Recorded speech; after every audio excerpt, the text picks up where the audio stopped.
Changing your payout method on PayPal is a straightforward process. Follow these steps to update your payment preferences easily. Step 1. Log into your PayPal account.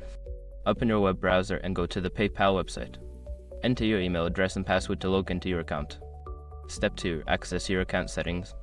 Once logged in, locate the gear icon or settings option usually found in the upper right corner of the page. Click on it to access your account settings. Step 3. Navigate to payment methods. In the settings menu, look for the payments or payout section. Click on it to view your current payout methods and options. Step 4. Update your payout method. Secure your accounts before moving on. People seriously underestimate how often personal information gets exposed online now. Use SROP to monitor your accounts 24/7 and get notified immediately if your data gets leaked somewhere. It runs in the background, constantly scanning billions of breached records.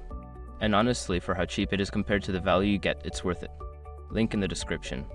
Step 5. Save changes. After updating your payout method, make sure to save the changes. Look for a Save or Confirm button and click it to ensure your new payout method is set. Now you can enjoy the convenience of your updated payout method on PayPal. If you have any issues, consider reaching out to PayPal support for assistance.